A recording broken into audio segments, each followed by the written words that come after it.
Olá, tudo bom? Vamos para a nossa aula de conjuntos mais detalhada. As aulas anteriores foram aulas em que você recebeu informações generalizadas sobre conjuntos e também sobre a história da matemática. Nós temos nos exemplos e nas listas de exercícios sobre a história da matemática, que é algo importante, principalmente no que se refere ao sistema decimal. O conhecimento do sistema decimal é muito importante para o estudo dos conjuntos numéricos. Então, a aula de hoje nós vamos chamar de também sobre conjuntos, mas com um pouco mais de profundidade do que as informações gerais das aulas passadas. Nas aulas passadas, a ideia é que você tivesse uma noção geral de conjunto numérico. Eu adicionei aqui as informações de conjuntos daqueles exercícios que vocês fizeram no ensino médio, sobre interseção, sobre união, sobre aquelas contas, né, de associar conjuntos e pensar com conjuntos e operações com conjuntos. Aí não entram conjuntos numéricos, são generalidades, que é bastante importante.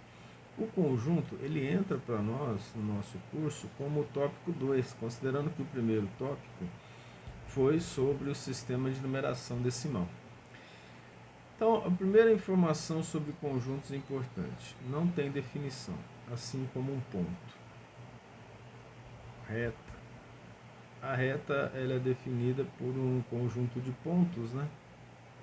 E o ponto não tem definição, não tem como definir a reta. Então, sem definição.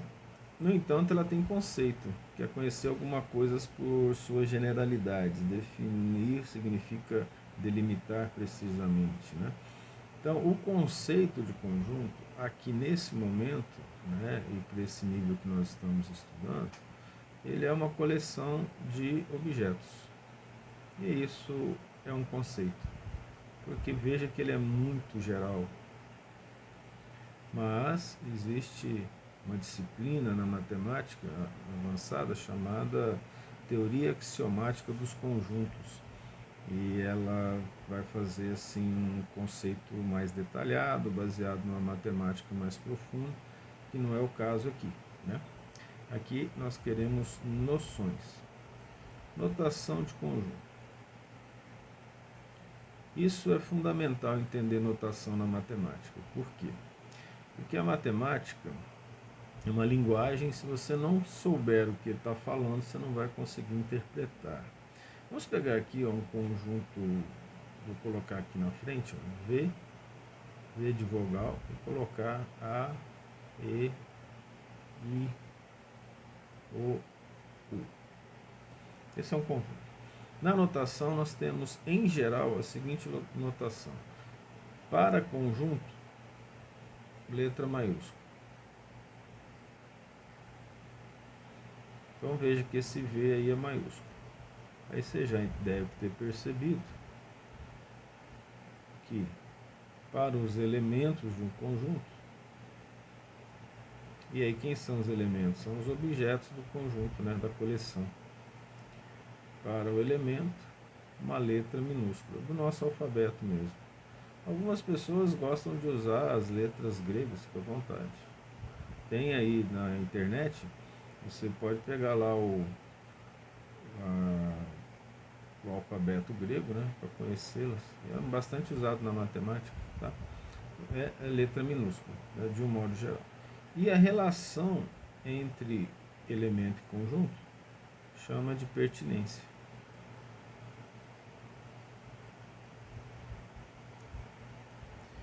Então o elemento pertence ao conjunto. E nós vamos ver que outras relações existem. Mas a relação de contido, está contido, né, não está contido, contém, não contém, a gente vai uma relação entre conjuntos, numa relação entre elemento e conjunto. Então o que você tem que ter em mente agora, nesse momento, a relação que nós estamos falando é entre elemento e conjunto. não é uma relação entre conjuntos nem entre elementos. Okay? Então, nós usamos os símbolos. Czinho, um Ezinho parece, né, estranho, cortado aqui no meio, chamado de pertence. E na matemática, quando a gente corta um símbolo, a gente nega. Então aqui é não pertence. Não é sempre assim não, tá?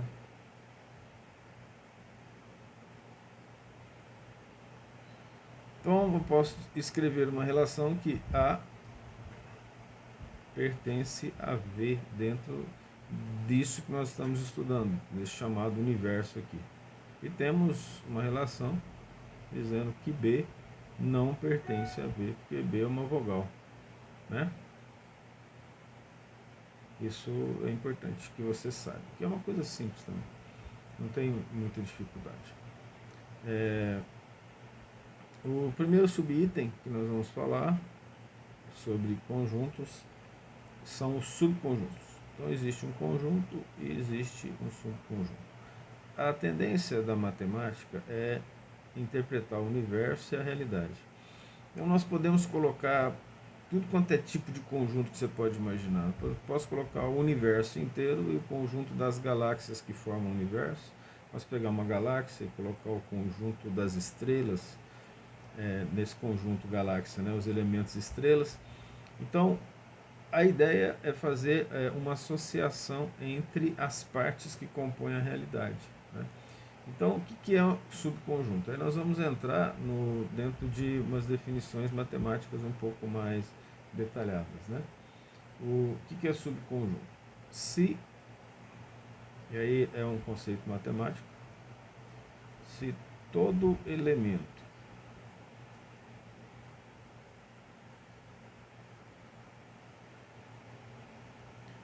de x, eu vou colocar x maiúsculo, também for elemento de y,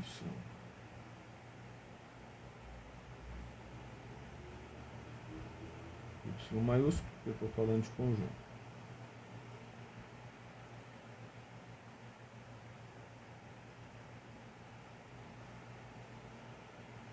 Então,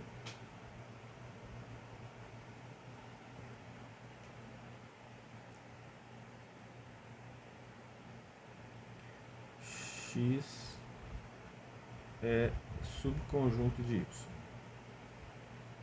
Veja que isso aqui é reflexivo. E é interessante porque já abre uma propriedade. Um conjunto é subconjunto dele mesmo, já que todo elemento de x pertence a y. Tá? No entanto, isso aqui ela não é limitante em termos de definição. Por quê? Porque se todo elemento de x também for elemento de y, você tem o máximo, ou seja, o mesmo número de elementos de x é o número de elementos de y. Veja que coisa interessante. Mas você pode ter até o zero, né? Até nada. Considerando que tem uma informação bastante importante, que é a questão de que o conjunto vazio é um tipo de conjunto, é subconjunto de qualquer conjunto. Ou seja, o nada pertence a qualquer conjunto, porque você pode ter um próprio conjunto definido como vazio, se ele não tem nada, todo conjunto começa do nada. É uma questão meio filosófica, a gente não precisa discutir isso aqui, né? Então veja bem, se for pegar um exemplo aqui, como nós já pegamos lá das vogais, ó, A, B, ó, a B não é, né? A, E, I, O. Esse. Vamos pegar aqui um conjunto qualquer, vamos pegar, vou fazer assim, para poder ficar mais didático, vou chamar esse aqui de X e vou chamar de Y o conjunto das letras do alfabeto.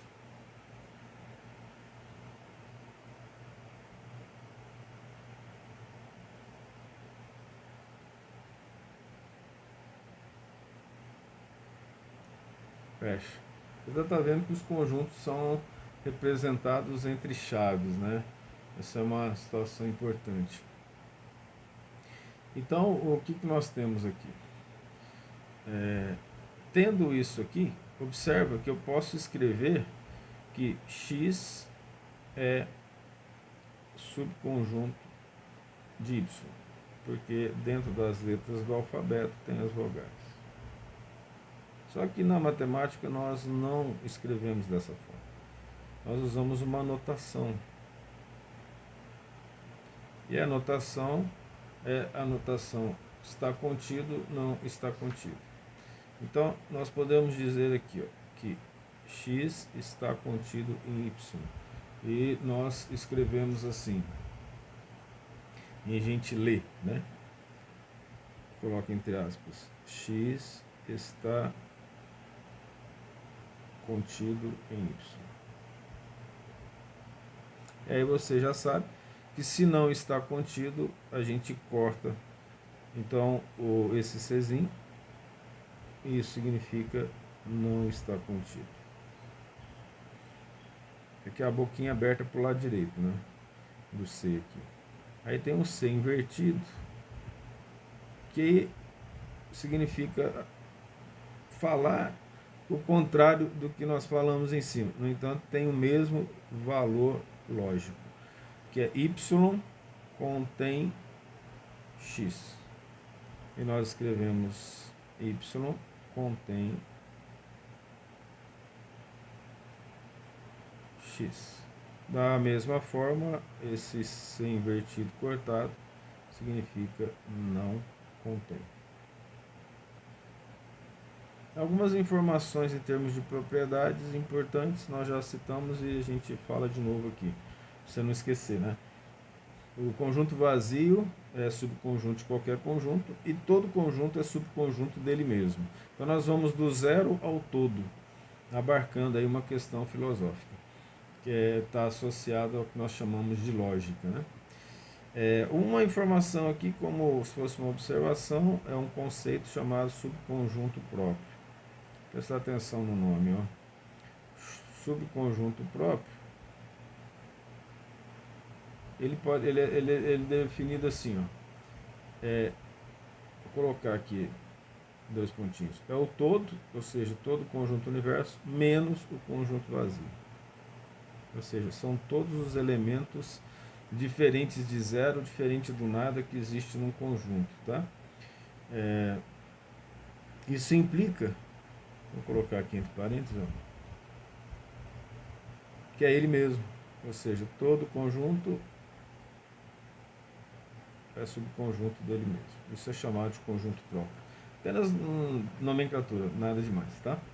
Algo importante para a gente saber sobre conjuntos é o número de subconjuntos de cada conjunto. Se nós temos uma situação idêntica para todos, a matemática tende a gerar uma lei.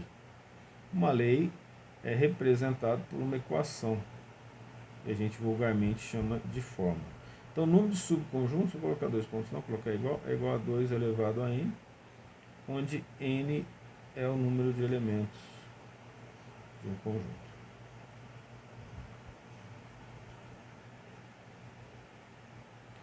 E aí, o conjunto com menor quantidade de elementos é 2 elevado a 0, né? Não tem nenhum elemento, que dá 1.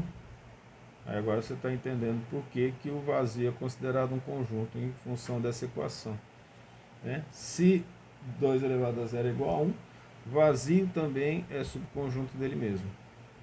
É uma questão filosófica que nós não vamos discutir aqui, nós nem precisamos discutir isso aqui, tá? Vamos colocar aqui o nosso tópico 2.2, representações de conjuntos. Mesmo que você já tenha facilidade para entender isso, porque eu acho difícil. A gente entende como é que funciona as equações de conjunto, as operações, mas que a gente não sabe muito bem a base, né? Importante nessa disciplina de pré-cálculo é você entender a base matemática para se tornar familiar com ela, para que você possa aprender uma matemática melhor dentro do seu curso. Principalmente por causa de cálculo, né? Por isso que a disciplina chama pré-cálculo. Então nós vamos fazer representação de conjunto. Então tem várias representações de conjunto. Vamos pegar aqui a chamada representação por extensão. Essa é a mais vulgar delas, né? Você apenas coloca os elementos entre chaves. Nós já fizemos. Então é bem intuitivo. Lá, conjunto V igual vogal.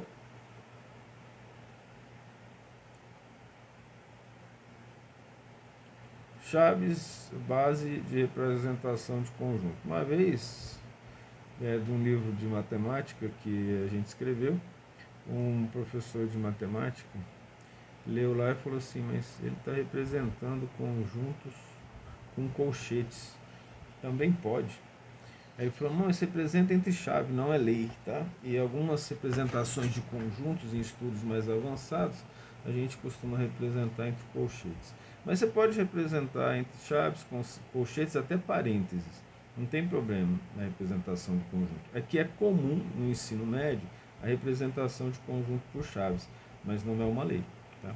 Ó, o próprio exemplo que nós falamos lá, repetindo A, E, I, O, U. Então eu posso também, só de olhar isso aqui, você vai bater o olho e falar assim, ó, esse é o conjunto das vogais. Óbvio, né? Então eu posso representar o conjunto chamado por compreensão. Então você compreendeu que ali tem as vogais. Aí o que você faz? Você cita a característica do conjunto que não pode ser de outro. Então você vai colocar aqui, você vai indicar o conjunto por suas características. Então eu costumo dizer assim, V é o conjunto das vogais. São suas características sui generis ou próprias, né? Que é só dele. Não significa que ela precisa ser perfeita, vamos dizer assim, tá? Então nós podemos pegar aqui, por exemplo, ó, vamos pegar aqui o conjunto A, né? Vou colocar assim, ó,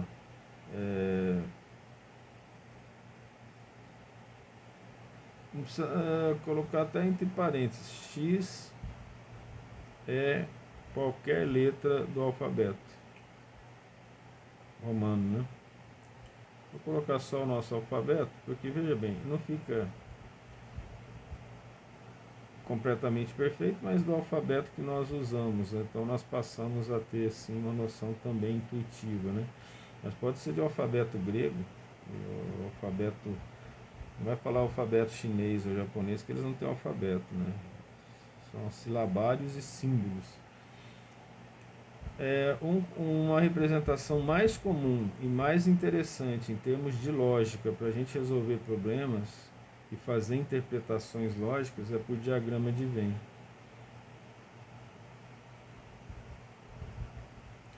Venn é um matemático que estudou lógica e conjuntos. Então ele delimita o conjunto através de uma figura geométrica qualquer, tá? Pode escolher a que você quer. O mais fácil de fazer é um círculo, né? Delimita os elementos por figura geométrica. Você pode escolher um triângulo, né? Quase não vê isso acontecer. Mas é interessante que a maioria dos livros representa o conjunto universo dentro de uma figura geométrica retangular. E normalmente quando não coloca o conjunto universo, aí normalmente é um círculo também, né?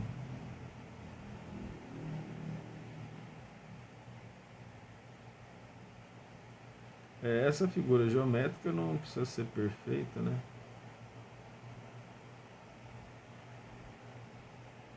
Nem simétrica. Então, vamos pegar aqui, ó, aquele conjunto V, eu represento aqui, ó, com uma circunferência, coloco A, E, I, O, U. Dentro disso, alguns autores costumam colocar um pontinho assim do lado, tá? Isso não é nada de lei, não precisa representar, significar nada, nada, tá certo? Então, isso aqui é uma representação de conjunto. Eu, quando fiz biologia, eu fui monitor de matemática da biologia, e a professora pediu para fazer alguns exercícios que envolvessem a área biológica, né? Aí eu me lembro bem que eu fiz o seguinte exercício lá para os colegas, e foi assim, ó, conjunto da espécie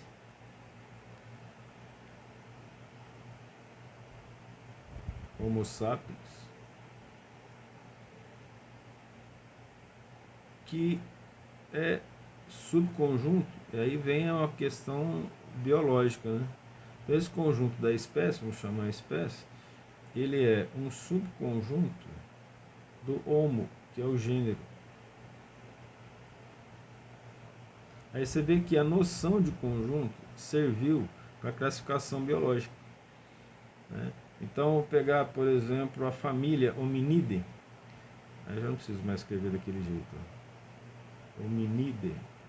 O pessoal costuma falar Hominidae, né? Mas em latim você não, você pega, quando é AE, você fala só E. Também tive um pouco de aula de latim quando eu fiz biologia. Não assusta não, depois eu fiz matemática e engenharia, porque senão você vai achar que tem um biólogo dando aula de matemática e vai desconsiderar a aula. Mas olha aqui, nós temos a ordem primata, por exemplo, dentro do homem, né? Considerando o homem dentro, também é um conjunto. Então, ordem é um conjunto que engloba o subconjunto família, subconjunto gênero, subconjunto espécie, né? Apenas como exemplo aqui para você entender isso. Hoje, eu aplico o conceito de conjunto em algumas publicações científicas, em que a gente separa os artigos que a gente está fazendo análise no artigo que a gente está escrevendo através de diagrama de Venn, colocando as interseções entre os assuntos dos conjuntos. Tá?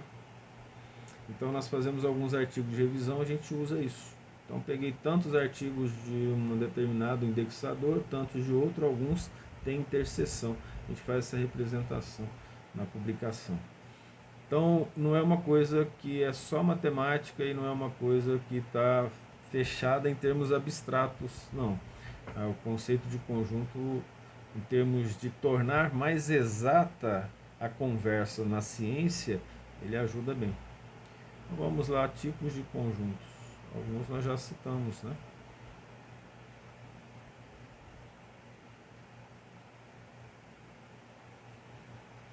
Tipos de conjuntos. É importante que você entenda esses tópicos aqui, porque nós vamos representar esses tópicos depois, quando formos falar alguma coisa. Olha, considere o tópico 2.3.1 lá da aula de conjuntos, né? É o conjunto vazio, é o primeiro, é o conjunto vazio.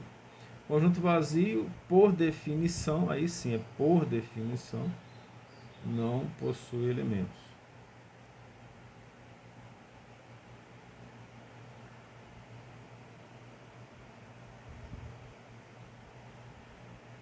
E você fala, mas para que faz uma coisa dessa?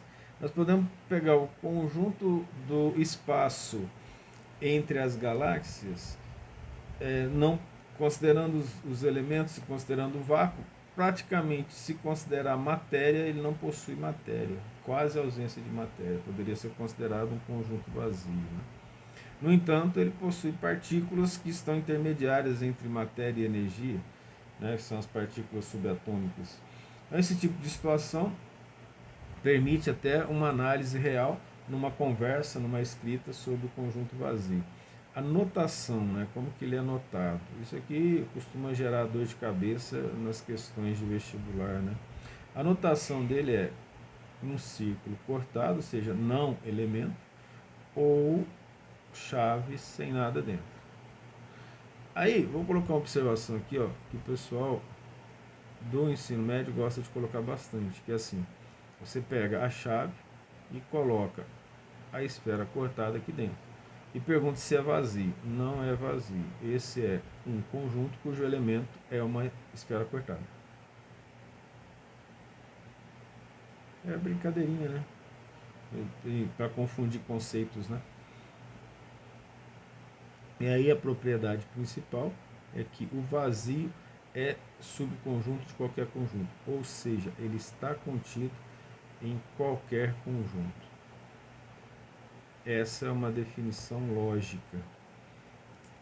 vocês não vão ter, eu acho, disciplina de lógica, né? Quem tem disciplina de lógica é computação e matemática. Estou falando vocês que estão fazendo engenharia, por exemplo. Mas quem for da computação vai ter lógica. Também não sei se vai entrar nesses detalhes, aí varia.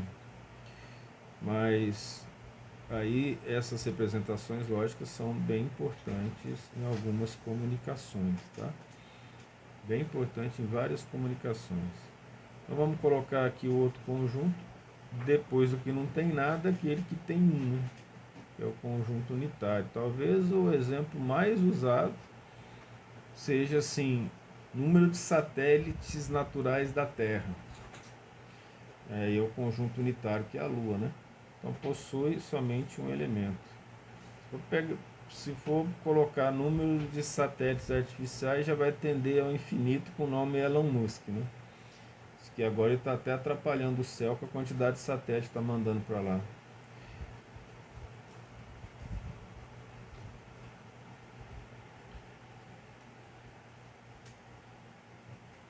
Então possui somente um elemento.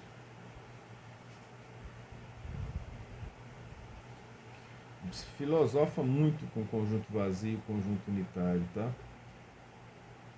Então vamos pegar, por exemplo, a solução de uma equação.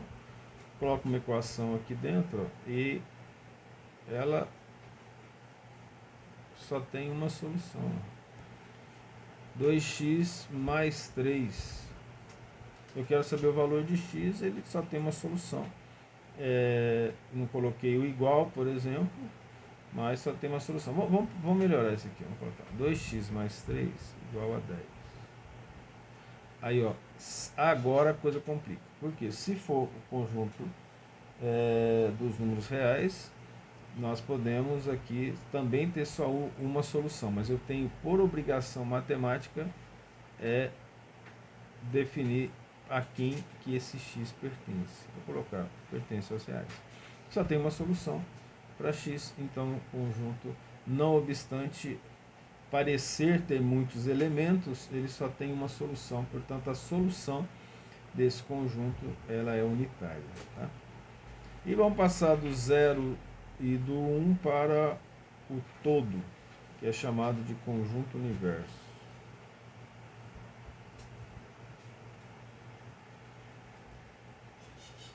O conjunto universo, ele, vamos colocar assim, ó, ele possui todos os elementos do meu interesse,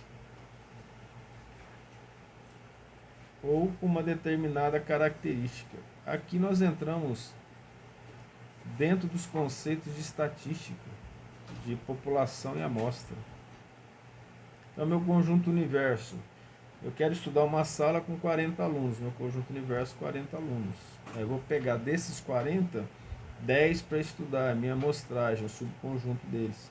E essa, na definição matemática, em termos estatísticos, nós usamos esses conceitos de pertencer, contido, não está contido, né? Todos os elementos eu vou colocar aqui, ó, de um problema, já que nós estamos na matemática, né? De um problema que nós tenhamos interesse. Então, ao contrário que se pensa, o conjunto universo ele precisa ser definido. Ele não é o universo todo, ele é aquele que eu tenho um determinado interesse. Então, para a gente dar um exemplo aqui, ó, a relação entre, por exemplo, amostras estatísticas são subconjunto do conjunto universo população. Amostras estão contidas dentro da população em termos de estatística. Veja que vocês estudam estatística, a maioria dos conceitos, mesmo no ensino superior, de uma maneira um tanto superficial, não com uma definição matemática avançada. Acho que se fosse assim, aí a coisa ia ficar até pior do que já está, né? Em termos de conversa matemática, linguagem matemática, certo? Agora vamos ao que nos interessa e que vai gerar a maioria dos exercícios, não todos, né? Operações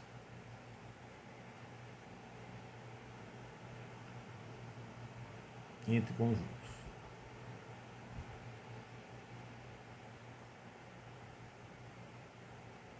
Aqui tem as bases das propriedades que também nós vamos usar nos conjuntos numéricos, onde nós vamos falar de novo do que é adição, subtração, multiplicação, divisão, potenciação, logaritmos, raiz quadrada. Aí nós vamos trabalhar isso devagarinho, para que você pegue as bases mesmo, né? Veja, você pode achar que você sabe matemática porque você sabe fazer contas. O seu conceito de entendimento de matemática, eu devo te avisar que está equivocado. Matemática é raciocínio. E aí você precisa compreender as bases do raciocínio. Muitas vezes o indivíduo é bom de conta, ele vai para o ensino superior achando que ele vai se dar bem no cálculo, né? Quando vê, ele está reprovado em cálculo. Mas eu sei fazer conta. A base do cálculo não é conta, né? É o raciocínio que está por trás dele. Então a primeira operação é a união. A união a gente representa com um usão, vamos falar assim. Então eu posso escrever só x união com y. Qual que é a definição matemática dela? Vamos acostumar com a linguagem matemática. X tal que x pertence a x. Agora não ficou bom não. Vou colocar esse x aqui, esse xzinho diferente, porque ele tem que ser minúsculo, né? Eu vou colocar aqui com aquela mais bonitinha, né? X tal que x pertence a x. Aí isso aqui, ó, é ou. Eu vou escrever ou em cima para você saber, ó, ou. Esse Vzinho voltado para cima não está tão bonitinho, vou dar uma arrumada. Ou x pertence a y. Escrevi o x errado, peraí. X pertence a y. Então essa é a definição matemática de união, tá? Essa definição matemática de união, vamos fazer umas representações interessantes aqui, ó. Vou colocar o x maiúsculo, vou colocar o x não, vou colocar outra letra. Não, vou colocar o x mesmo, x maiúsculo. X maiúsculo eu vou representar assim, ó. 1, 3, 5, 3 pontinhos. E aí você vai entender que eu estou falando dos números ímpares. Eu vou representar o y como assim, ó, não pode ter o zero, hein? 2, 4, 6, 3 pontinhos, que vai até o infinito. Conjunto dos pares. Olha que interessante. Da união de x com y, eu posso só representar assim, ó, conjunto dos números naturais exceto zero, com asterisco em cima. Aí fica uma representação bastante boa, certo? Só que olha que interessante, por que eu coloquei esse exemplo? Vamos usar o diagrama de Venn. Esse aqui é o conjunto dos números naturais. Nós vamos ainda falar dos naturais, né?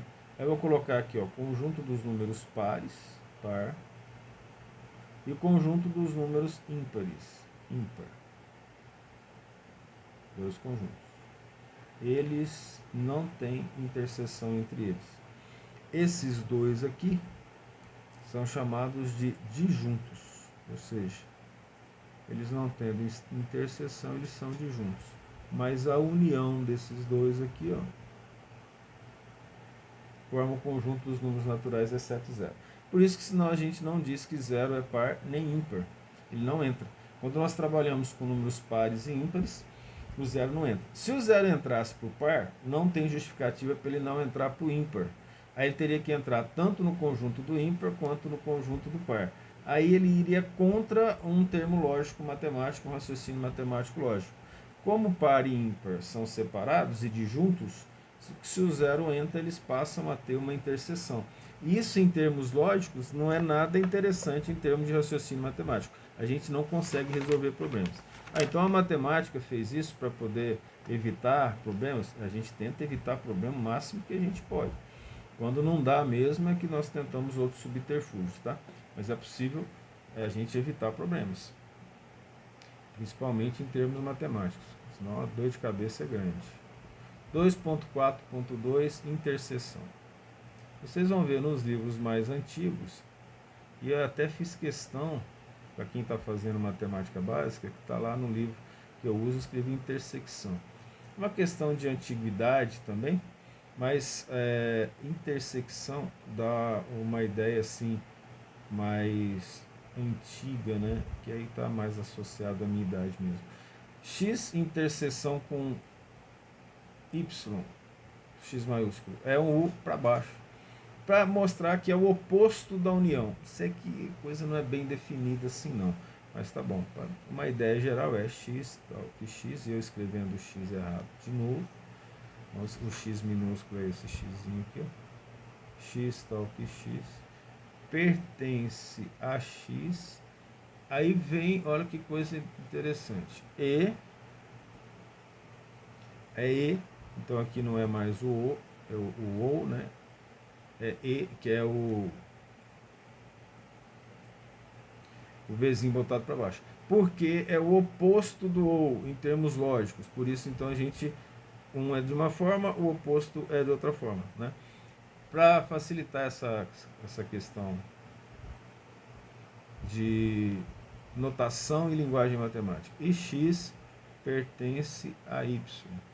Então, veja que nós não usamos o não aqui, nós estamos usando o chamado conectivo lógico ou na união e na interseção, tá?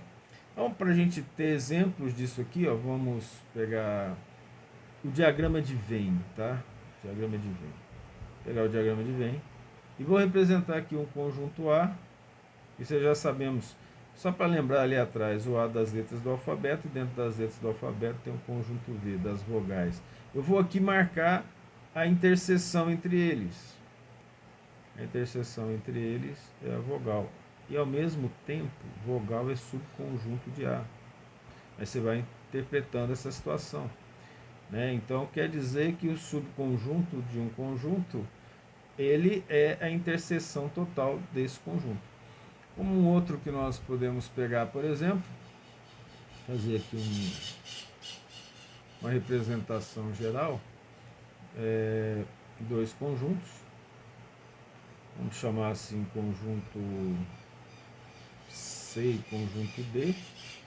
A representação da interseção, ou seja, a definição aqui, né, que pertence a x e a y, que no caso, transcrevendo, pertence a C e pertence a D, é essa estrutura que está entre eles no diagrama de Venn. O diagrama de Venn é bem intuitivo.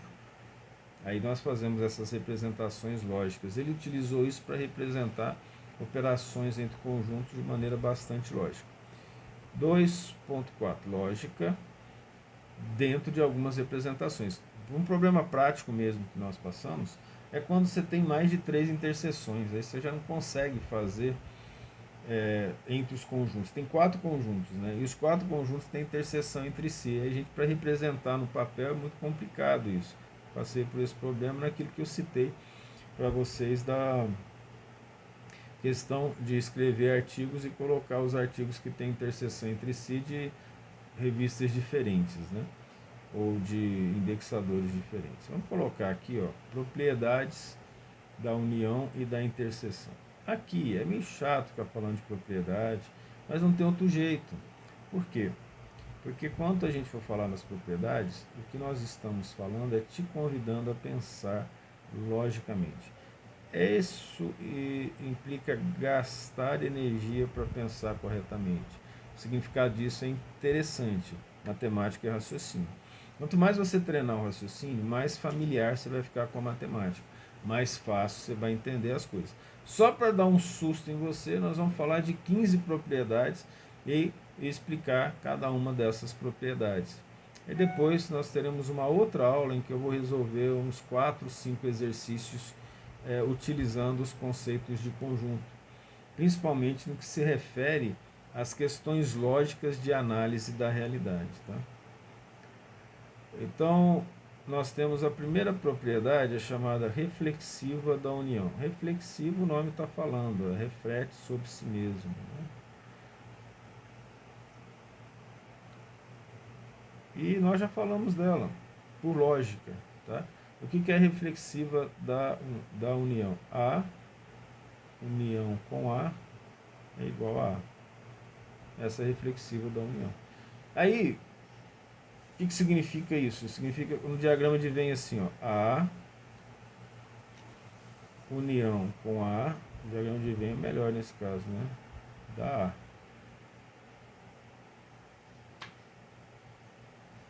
Então, a união com A dá, juntando os dois, né? Não precisava nem representar dessa forma, mas é para você ter aí uma informação didática. Reflexiva da interseção. Então agora você já sabe, por lógica e por dedução, que A inter A também vai ser igual a A, né? Reflexiva se refere ao conjunto universo todo, né?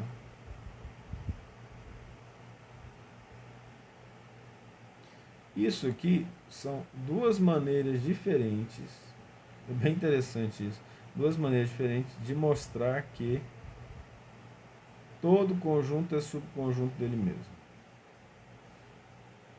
Tá certo? Não precisamos representar isso por diagrama de Venn devido à lógica trivial disso, não é mesmo? 3. A relação entre inclusão e união, ou seja, entre o estar contido e a operação de união entre os conjuntos. Ela diz assim: isso aqui é uma sentença verdade, tá?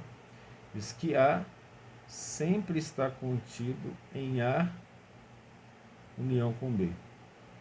Imediatamente, se você está seguindo com calma a aula, você já percebeu que é verdade. Porque em A união com B são todos os elementos de A e todos os elementos de B. Evidentemente que A está contido lá dentro. Não é mesmo? Então é uma questão bastante simples de resolver, né? É lógico mesmo, como nós falamos. O 4 é inclusão e interseção. Então nós vamos associar inclusão e interseção.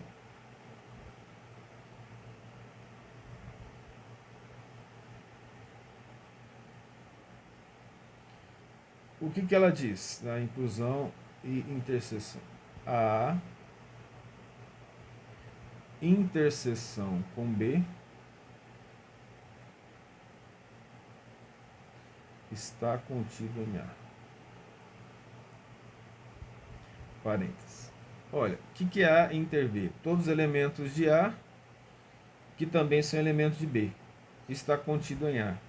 Obviamente, já que são todos os elementos de A, ele tem que estar contido em um deles. Também vale dizer que ele está contido em B, que é um raciocínio interessante, né? Obviamente, vale para os dois casos. Nesse caso específico, né? Associativa da união.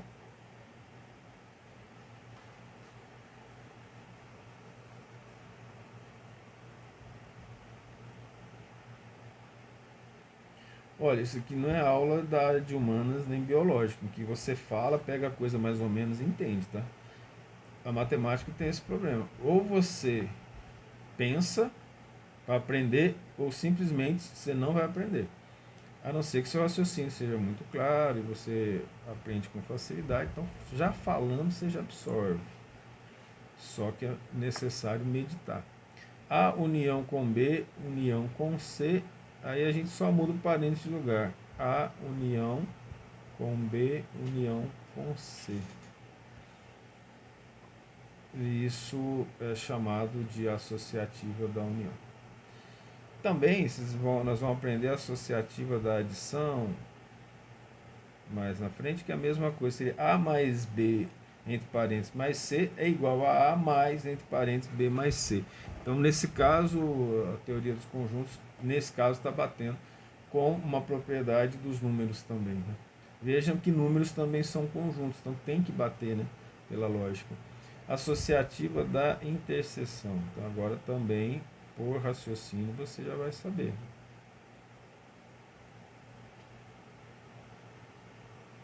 Mudar o parênteses de lugar não vai fazer diferença, né?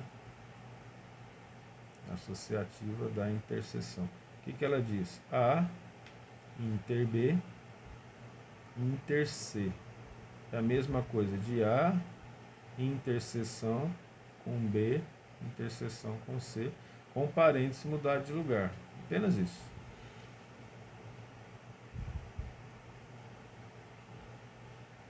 propriedade número 7. Comutativa da união.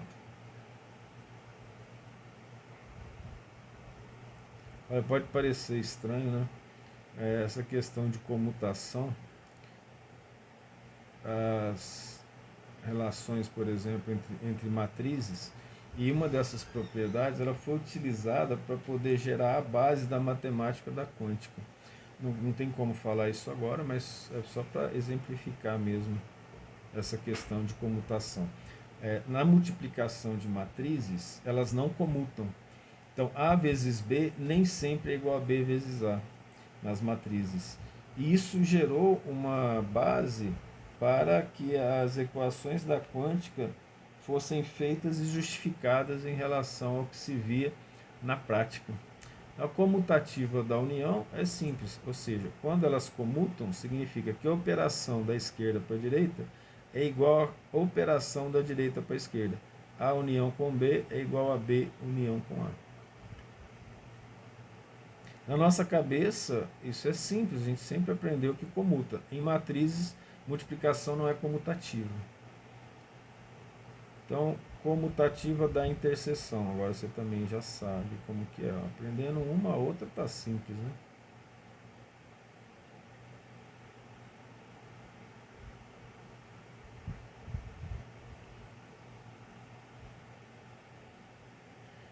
A inter B comutando significa que é igual a B inter A.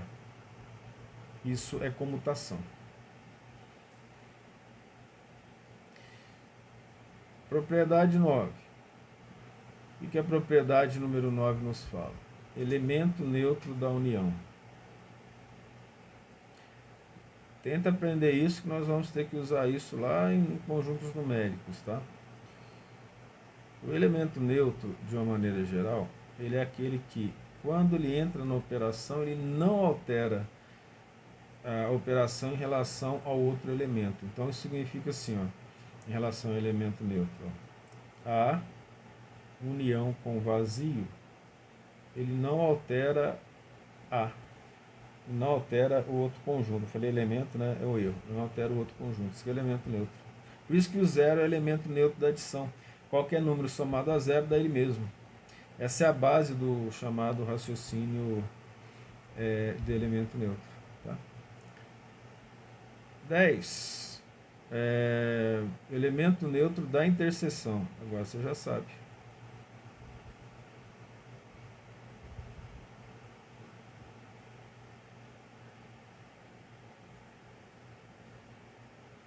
E nós precisamos ter isso como base mesmo, né?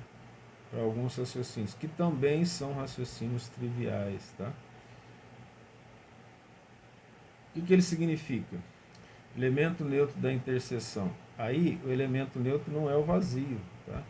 É a interseção com U. Esse U é o universo. Tem que fazer esse U diferente aqui, porque senão vai achar que é uma união, né? Fazer um U assim. Mais estilizadinho, né? O elemento neutro é aquele que não altera, né? Então, para não alterar A, a interseção de A com o universo vai ser sempre A. Estou gostando desse U não, peraí que eu vou fazer um melhorzinho aqui. Pronto. Ficou parecendo um V, né? É U. Melhor escrever. Quando o desenho não dá certo, conjunto universo. 11ª propriedade. Está acabando, não é infinito. Distributiva.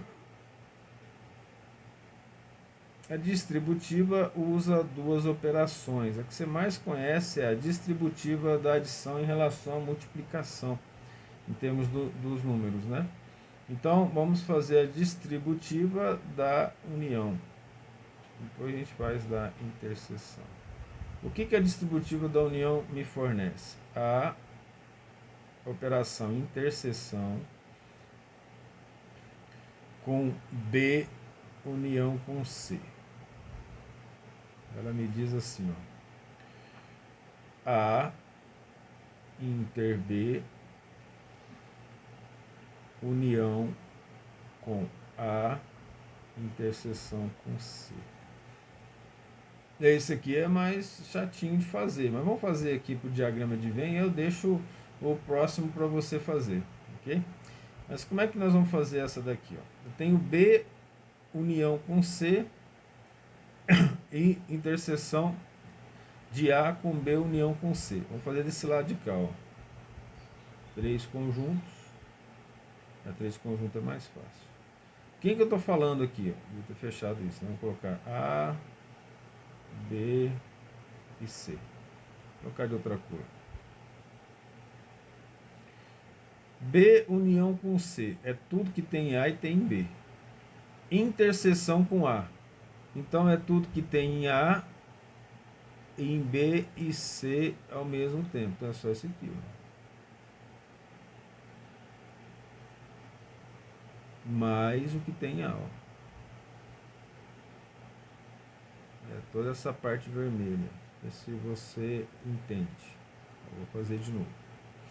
Vamos fazer assim de cor diferente também. Ó. A gente resolve os agrupamentos primeiro, né? Então B união com C. B união com C, aqui ó, B é tudo que tem em B. Ó, e tudo que tem em C. Então são esses dois, teria que fazer tudo azul aqui. Guarde isso na sua cabeça. Só que é interseção com A. Ó, isso tudo que é interseção com A é o que tem em B, C e A. Então essa parte vermelha. Esse é o raciocínio, certo? Vamos voltar aqui para outra cor e vamos fazer a mesma coisa, mesmo raciocínio de lá. Vamos pegar os 3 conjuntos nas mesmas situações, A, B e C, e tem interseção entre eles, certo? Aí a gente vai resolver a primeira parte. Vou colocar azul aqui. Ó. A inter B. Ó, A inter B é isso aqui, ó. A inter B. A inter C. A inter C é isso aqui. Esse azul aqui. A união dos dois. A inter B e com C. Então eu vou colocar em vermelho. Olha só, em vermelho é achurar tudo que está no azul. Bateu com o outro. Esse sim é raciocínio interessante. Fazer. Então nós temos a demonstração por diagrama de Venn que isso é verdade. Acredite, a demonstração disso aqui, sem diagrama de Venn, só por álgebra, não seria legal. Seria mais fácil passar em cálculo tranquilamente. Não é algo simples não, tá? Então vamos aqui para...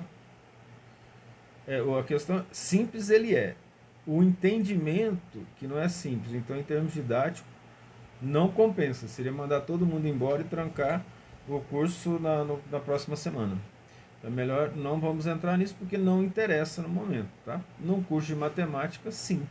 Mas aqui a nossa prioridade é uma visão geral do processo, não para o curso de matemática. Então, distributiva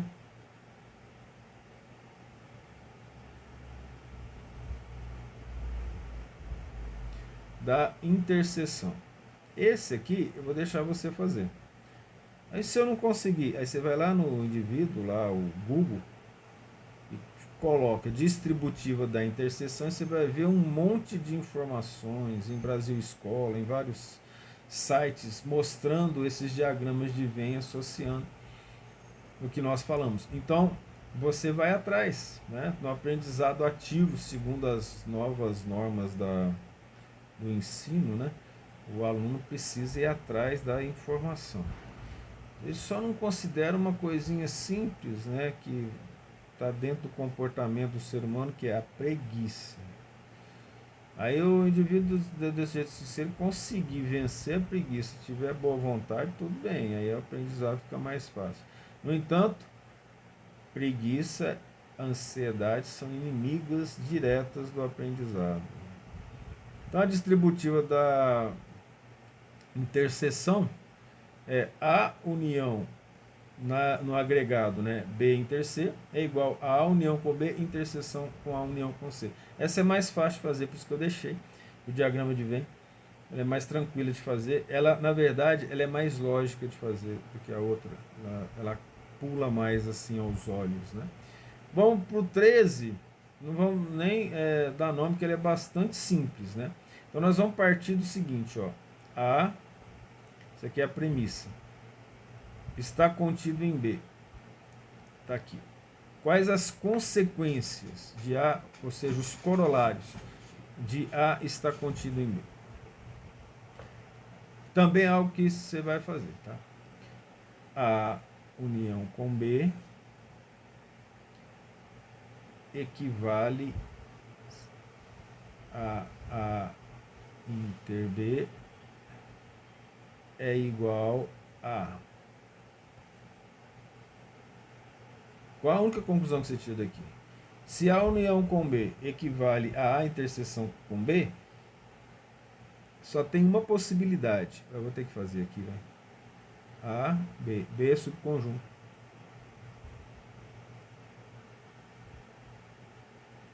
Certo? Olha bem. Aqui nós vamos fazer essa demonstração aqui de propósito, só para você ver que eu posso cometer alguns erros. A inter B é só isso aqui. Se a união com B é igual a inter B, sendo igual a, não pode B ser subconjunto. Significa uma coisa bem bonitinha e lógica. Isso implica que A é igual a B. Então essa é a explicação de que todo conjunto está contido nele mesmo, de novo. Tá? Não erro o raciocínio. Okay? A única possibilidade é que A é igual a B.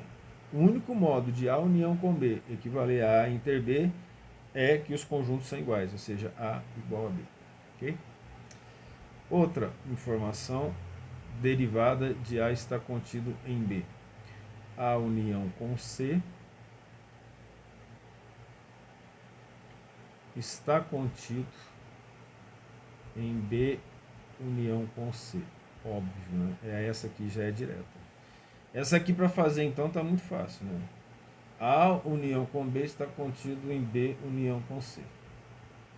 Lembra, isso aqui só é verdade se A está contido em B.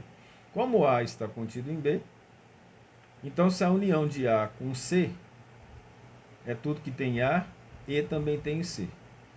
E a união de B com C é tudo que tem B e que também tem C. Obviamente que a união com C tem que estar contido, porque nós temos C nos dois lados. Também não é complicado de fazer, essa é simples. A outra é em relação à interseção. A inter C, a base é A está contido em B, certo? Então, B é subconjunto de A, podendo ser igual a ele ou não. Até o raciocínio bom de fazer, se você tiver coragem aí, mas não precisa, é você considerar que B é vazio. Veja que aqui em cima, se eu considerar que B é vazio, ó, nesse exemplo aqui, ó, como é que sai fácil. Vou colocar essa seta aqui, vai confundir depois, né? Se eu considerar B vazio aqui em cima, é direto o raciocínio, né? Está contido em B inter C. O raciocínio é: o que é A inter C? Tudo que tem A e também tem C. O que é B inter C? Tudo que tem B e também tem C. Como A está contido em B, B é subconjunto ou igual a A, ou mesmo vazio. Obviamente que ele está contido na relação entre AC e BC. Número 14. Aconselho fortemente a fazer o diagrama de Venn, tá? O 14 nós vamos pegar como base A inter B. E daí dessa premissa nós vamos aos corolários. Daqui nós temos assim, ó, vazio está contido em A, já pela definição de que o vazio está contido em todo conjunto. A está contido em A, todo conjunto está contido nele mesmo. E um raciocínio mais gostosinho, A está contido em B. Ó, eles têm interseção e A tem interseção com B.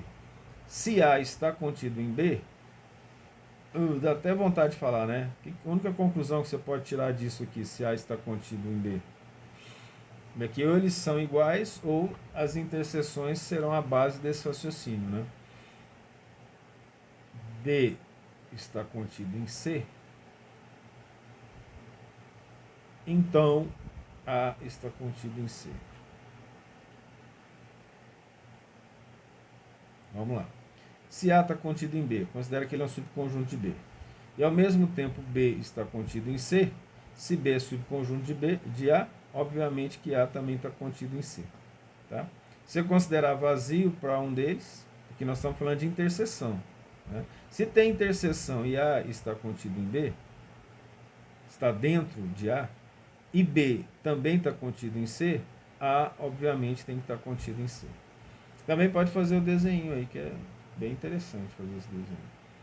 E o 15, essa é uma propriedade bem interessante, que nós vamos usar. Esse 15 aqui, ó, ele é muito importante, porque é o número de elementos de A união com B. E isso aqui vai ser usado na resolução de alguns exercícios numéricos. Ele equivale ao número de conjuntos, número de elementos de A, sendo n número de elementos, mais o número de elementos de B, concorda? Isso é união. Menos o número de elementos da interseção entre A e B. Você pode até fazer exemplos numéricos, exemplos de diagrama de Venn, e a gente vai utilizar isso na resolução de uns exercícios. Sendo esse n aqui, ó, número de elementos, tá?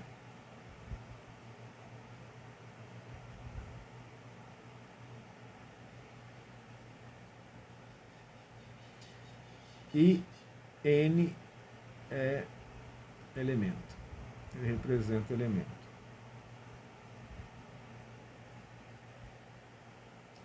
Finalmente terminamos. E aí depois nós vamos aplicar isso. Vamos para o item 2.4.4, que também são itens gostosos fazer.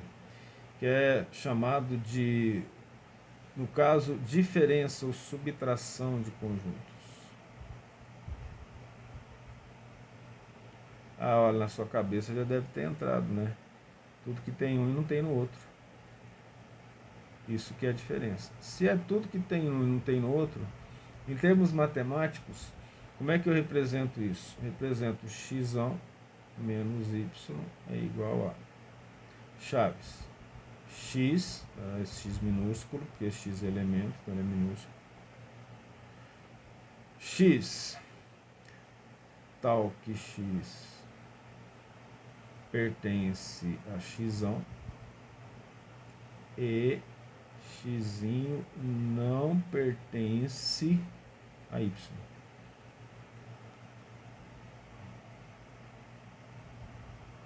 Não pertence a y. Ok? Lembra que isso aqui é eu. Não pertence a y. Então, tudo que tem no elemento e não tem no outro. Então, se eu for pegar aqui, ó, diagrama de Venn. X, y. X, y. No diagrama de Venn, o que representa x menos y? Tudo que tem em x e não tem em y. Então a interseção não entra.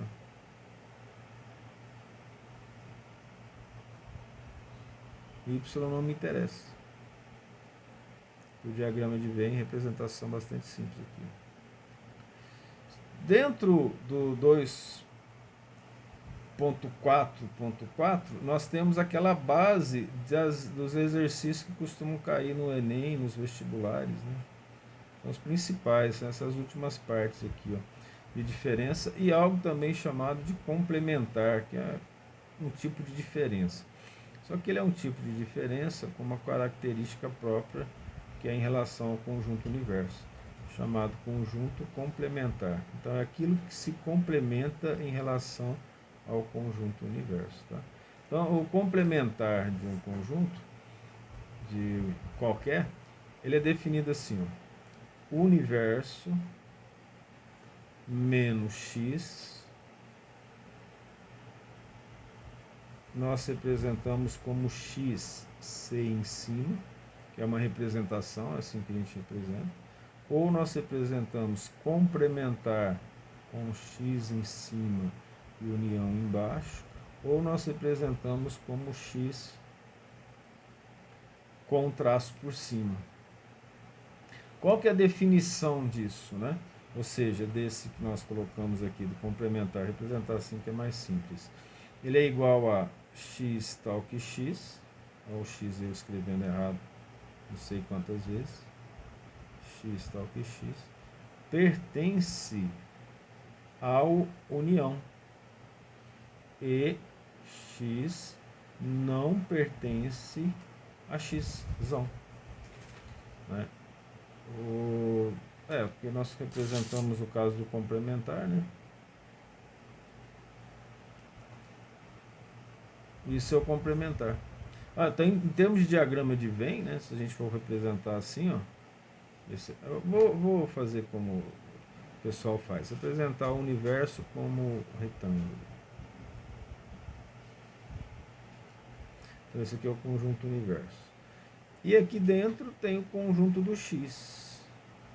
O que é o complementar pelo diagrama de Venn?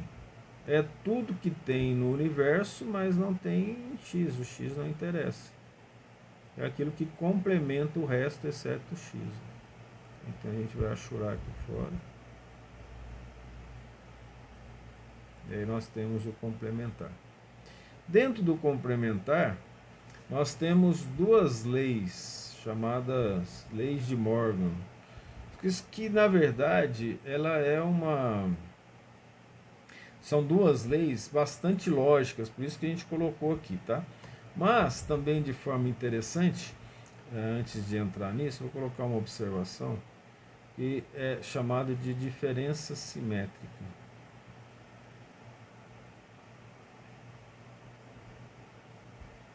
Dentro dos complementares. A diferença simétrica é por causa só da representação dela, ela é representada por esse triângulozinho aqui, ó. A gente lê B assimétrico B é igual a menos B, fechado entre parênteses, união com B menos A. Não vai caber, eu vou reescrever aqui, peraí. Diferença simétrica. A delta B, tá? Eu coloquei triângulo, fala como você quiser.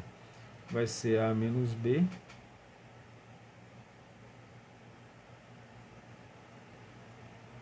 união com B menos A. Aí aqui então eu vou pedir para você fazer essa representação no diagrama de Venn. Também tem lá na internet, tá?